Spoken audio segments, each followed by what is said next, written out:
Hi, this video is to show you some different technique that I'm using to warm up a foot or even giving a foot massage.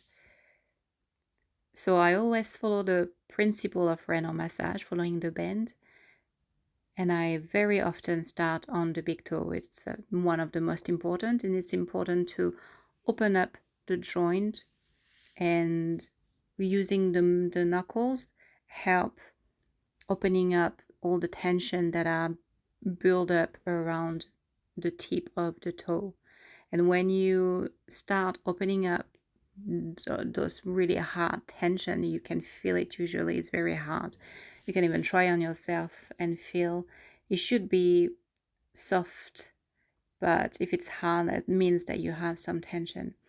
So once you use the knuckle and you open up this area, then you can start doing some joint movement and opening all the different articulations that you can have in the foot.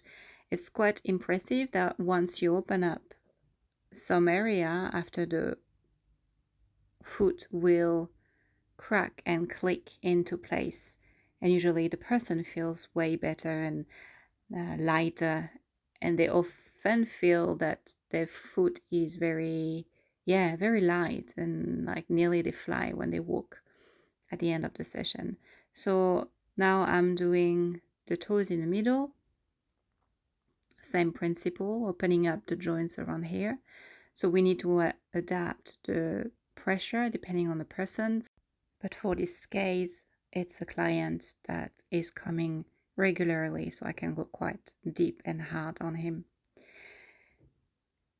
So I'm working on the Achilles bend or the delta bend.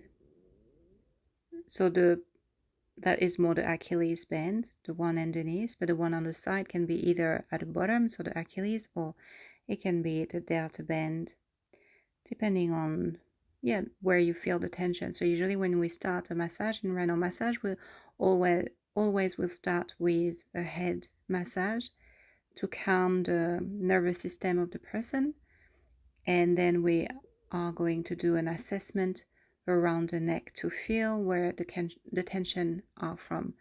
So if it's coming from the foot, the big toe, or if it's coming from more the hands and the arms.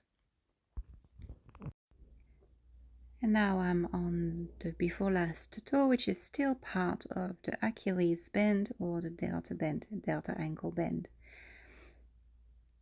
And in this area here, it's representing the chest area in Chinese medicine.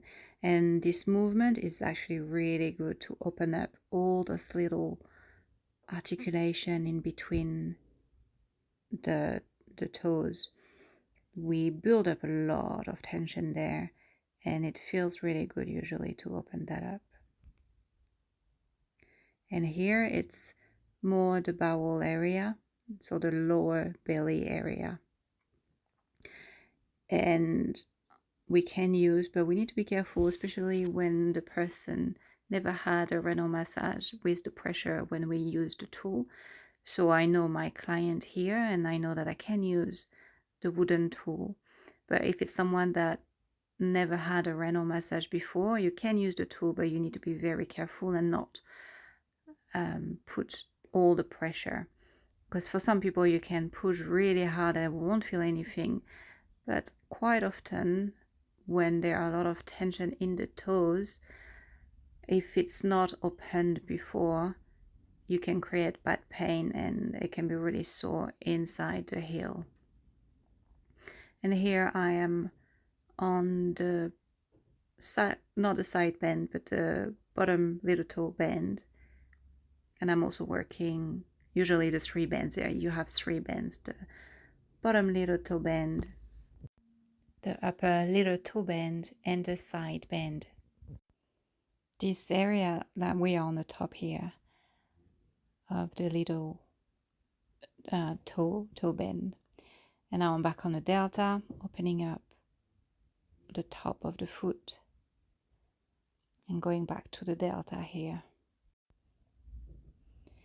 So when we use the chopsticks on the toes, it will take longer for a session. So it's very important to manage the time. That's probably the hardest part when you have an hour and a half, or even 2 hours for my case. Depending on what the person wants, you just need to adapt. So if the person still wants a bit of massage in some area at the back or etc., it's important to not spending too much time in details. So now I'm back on the side bend, and here you have a lot of tension usually, and so that was the leg in Chinese medicine, and that this area is more the lower back. And by doing some twists here, hopefully we can open up a little bit some of the joints and articulation. This particular session was more a deep tissue because I haven't used much of the tool, but I always follow the principle of Raynor massage. And I really wanted to show you that when you learn Raynor massage, you actually can use what you've learned before. You can really adapt Raynor massage to any other type of technique. I think trigger point, acupressure type of massage, even Thai, are really working well together. If you have any comment or you want me to create a video with a specific topic, don't hesitate to tell me, leave that in comment, and I will hopefully be able to answer you and do the video that you would like.